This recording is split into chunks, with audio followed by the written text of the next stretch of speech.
भारत अपने खौफनाक और इंतहाई तबाहकुन ड्रोन पाकिस्तान के बॉर्डर पर ला चुका है। जी हाँ, इस वक्त गगन विजय एक्सरसाइजेस का आगाज हो चुका है। गगन विजय के नाम से भारत ने सरहदी इलाकों में एक ऐसी जंगी मशकों का आगाज किया है जो सिर्फ तरबियती मशकें नहीं बल्कि एक खुला पैगाम जंग है। तो आलमी जंग का आगाज मिसाइल्स और ड्रोन हमलों से होगा। हजारों मिसाइल्स और ड्रोन एक दूसरे पे दागे जाएंगे।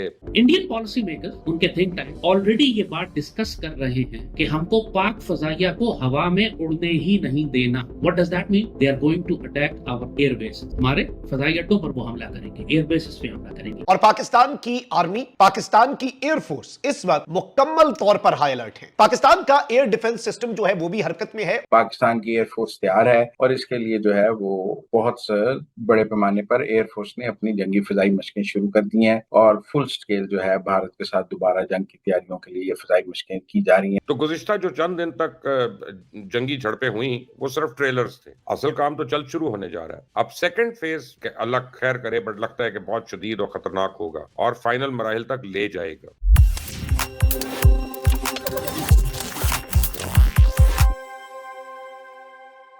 नमस्कार दोस्तों, आपका स्वागत है हमारे YouTube चैनल पर। आज हम बात करेंगे भारत पाकिस्तान के बीच ड्रोन वॉर के बढ़ते खतरे और पाकिस्तान में मची हड़कंप की।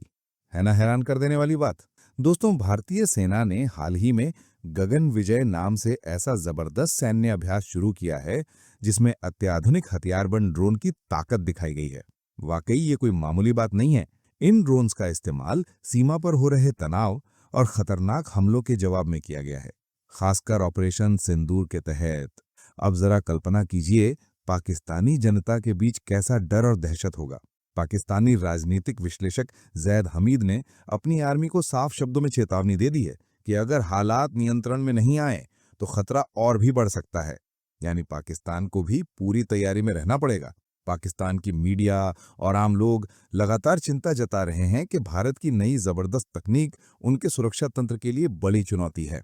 वहीं पाकिस्तान ने भी अपनी एयर डिफेंस को हाई अलर्ट पर रखते हुए दोनों सेनाएं पूरी तरह सतर्क कर दी हैं। युद्ध का माहौल, डर और बेचैनी चारों ओर। क्या आगे होने वाला है कोई नहीं जानता। तो दोस्तों, ये था गगन विजय का खौफ जिसे महसूस कर रहे हैं पड़ोसी मुल्क के लोग और मीडिया। आप बताइए, आप क्या सोचते हैं इस ड्रोन वॉर के बारे में?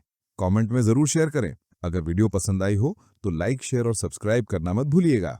धन्यवाद। भारत ने इस वक्त जो तैयारियां की हैं वो एक बहुत बड़ी और मेजर ड्रोन वॉर की है। आपको याद होगा कि पाक भारत टाकरा जो हुआ उसमें भी ड्रोन्स ने एक बहुत अहम तरीन किरदार अदा किया था। भारत की तरफ से पाकिस्तान में जो ड्रोन्स दागे गए उनमें इसराइली ड्रोन्स भी थे, इसराइल की टेक्नोलॉजी भी थी, इसराइल का सपोर्ट भी था। अब हमारे पास जो इंफॉर्मेशन पहुंची है वो ये है कि India is now preparing for a major drone war with Pakistan. Bharat जो है वो पाकिस्तान के साथ एक बहुत बड़ी ड्रोन वॉर जो है उसकी तैयारियां कर रहा है और पाकिस्तान के बॉर्डर के करीब भारत की तरफ से ड्रोन एक्सरसाइजेस का आगाज कर दिया गया। यानी ड्रोन एक्सरसाइजेस एक अनयूजुअल चीज है और इस वक्त यूं लग रहा है कि पीस के बजाय, अमन के बजाय इंडिया जो है वो एक और कॉन्फ्लिक्ट साउथ एशिया के अंदर उसकी तैयारी में मगन है। एक्सरसाइज गगन विजय क्या है, इस चीज को आप समझें।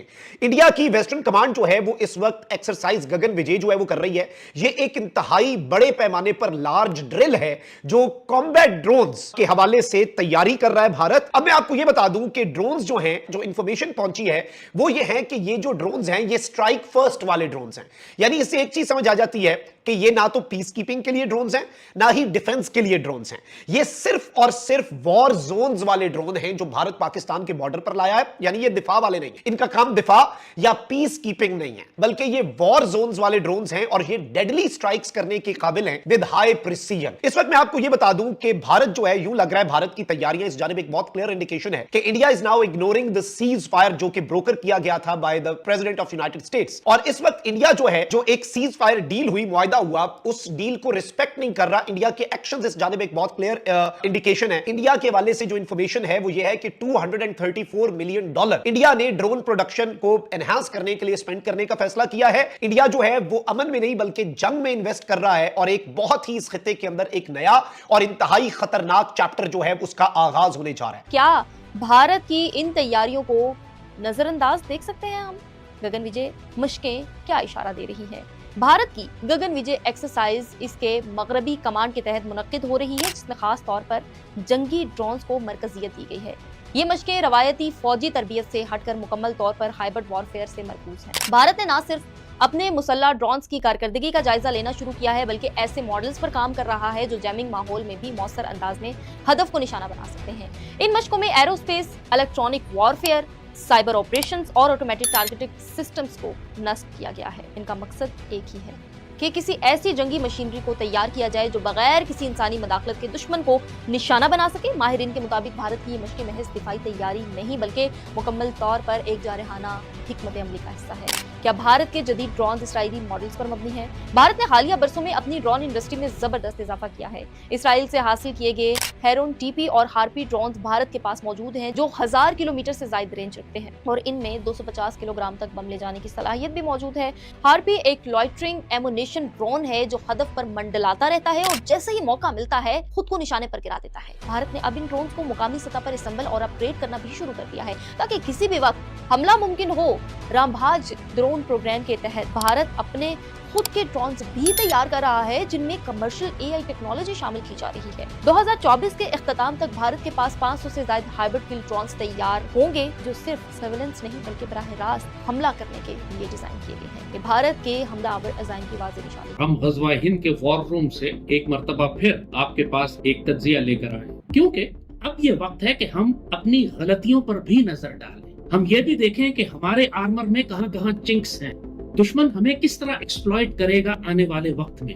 दुश्मन को हमने जिस तरीके से मारा है, जाहिर बात है कि वो पीछे हटकर अब रीग्रुप कर रहा है, रीऑर्गेनाइज कर रहा है और वो दोबारा हमारे ऊपर एक दफा फिर हमलावर होगा। और जिस तरह पहले हमलावर हुआ था वैसे नहीं, अब वो एक नई हिकमत अमली के साथ आए, क्योंकि अब दुश्मन की तैयारी तकरीबन आखिरी लम्हों पर पहुंच चुकी है। अगले किसी भी दिन, किसी हफ्ते, अगले आने वाले चंद हफ्तों में वो किसी भी वक्त दोबारा हमारे ऊपर हमलावर होगा और अब की दफा वो हिकमत अमली इस्तेमाल नहीं करेगा जो उसने पहले की थी।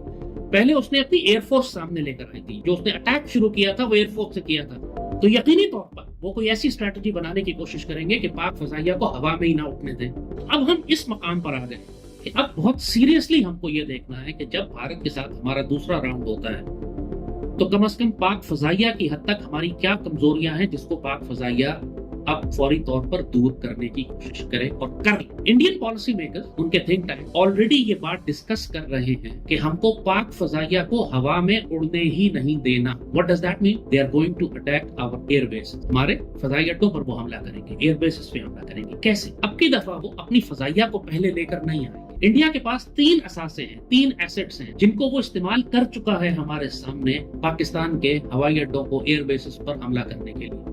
कौन कौन से हैं? उसने इस दफा हाइपरसोनिक और क्रूज मिसाइल्स इस्तेमाल किए, उसने ड्रोन्स इस्तेमाल किए। इंडिया अब डेफिनेटली किसी भी जंग को शुरू करने से पहले पाकिस्तान के जितने भी एयर बेसेस हैं इन पर अटैक करेगा। इस दफा जब इंडिया ने हमारे ऊपर क्रूज मिसाइल्स फायर किए हमारे बेसेस के ऊपर, बहुत सारे मिसाइल्स, एक मिसाइल गया बुलारी पे गिरा, हमारे बहुत सारे कीमती जवान भी शहीद हुए, हमारे एसेट्स भी जख्मी हुए, डैमेज हुए। इंडिया बहुत गौर से यूक्रेन और ईरान और इसराइल की जंग को स्टडी कर रहा है। ये अच्छी तरह समझ लें। यूक्रेन में उन्होंने ड्रोन्स के जरिए रशिया की स्ट्रेटेजिक बॉम्बर फोर्स की 30% तैयारी तबाह कर दी है, सिर्फ ड्रोन्स के जरिए। इमेजिन करो रशियन एयर डिफेंस कितना रॉक सॉलिड। उस पूरे एयर डिफेंस को बाईपास कर दिया यूक्रेन ने और रशिया की बॉम्बर फोर्स के 30% बॉम्ब, स्ट्रेटेजिक बॉम्बर्स तबाह कर दिए 2-2 टके के ड्रोन्स भेज के, जिन्होंने एयरबेस के पास से लॉन्च किया और जाके उसको नुकसान पहुंचा दिया। इंडिया ने टीटीपी को भी ड्रोन्स दे दिए, वो से ग्रेनेड्स और बॉम्ब्स भी लॉन्च कर रहे हैं। सो आर वी प्रिपेयर्ड कि टीटीपी अगर ड्रोन इस्तेमाल करती है हमारे एयर बेसेस के खिलाफ, जैसे यूक्रेन ने किया रशिया के खिलाफ, तो हम कैसे रिस्पॉन्ड करेंगे? और ड्रोन जैमिंग के लिए और ड्रोन वॉरफेयर के लिए पाकिस्तान, जो कि क्लोज रेंज हो, दीवार के पास से लॉन्च हुए थे यूक्रेन, और टीटीपी भी जाहिर है ऐसे ही करेगी। इंडिया उनको पैरामीटर ब्रीच करवा सकता है, ड्रोन्स के जरिए भेज सकता है। टीटीपी एक मेजर एसेट होगी इंडिया के लिए आने वाले वक्तों में कि पाक फजाइया के एयर बेसेस पर हमला करे। और कई सालों से इंडिया, जब से यूक्रेन की जंग चल रही है और खित्ते में दूसरी जंगें चल रही हैं, इंडिया रियल टाइम में अपनी वॉर डॉक्ट्रिन भी एडजस्ट कर रहा है, वेपन इक्विपमेंट और टेक्नोलॉजी को भी अडॉप्ट करके, इंडक्ट करके डिप्लॉय कर रहा है। We are too slow. Pakistan ने अभी तक एफपीवी ड्रोन इस्तेमाल नहीं की। इंडिया ने पूरी रेजिमेंट्स रेज कर दी हैं जो एफपीवी ड्रोन्स पे काम कर रही हैं। They are far more ahead of us in deploying the technology, unconventional technology, जो जिसके लिए पाकिस्तान अभी तैयार नहीं है, और खास तौर पर पाक फजाइया की जो बात कर रहे हैं। So you should be very careful now. What is going to happen is Indians are going to launch hundreds of cruise missiles and ballistic missiles against our air bases. आप कितने intercept कर सके? Indians are going to launch drones again. Indians are going to launch TTP against you. और एक भी हमला अगर उनका गुजर गया और हमारे बेस तक पहुंच गया तो सोचे what catastrophic damage it is going to do. अब आपको समझ आएगी वो बात, हमारे इतने बड़े बड़े एसेट्स कैसे तबाह हो गए 2-2 टके के कुत्तों के हाथों. Where was our perimeter defense? Where was our base security? What went wrong? और ये क्या गारंटी है कि आइंदा ये नहीं. So know this very well. Indians are learning from Iran-Israel war. Indians are learning from Ukraine and Russia. और Indians अब एक बिल्कुल नई टेक्निक के साथ अब वो लैंड फोर्सेस भी लेकर आएंगे, अब वो नेवी भी डिप्लॉय करेंगे, अब एयरफोर्स को वो एक्सटेंड करेंगे. प्लीज बी केयरफुल, ये दोबारा नहीं होना चाहिए. हम अफोर्ड नहीं कर सकते कि हमारे अरबों डॉलर के एसेट्स 2-2 टके के कुत्ते आपके मार जाएं और एयरफोर्स खामोशी से कहते मट्टी पा दे कि जी बड़ी बहादुरी से हमने मुकाबला किया, मगर ये नहीं पता कि पीछे हमारे अरबों डॉलर के असासे भी तबाह हो चुके हैं. खत्म. Bye bye, tata, good bye, गया.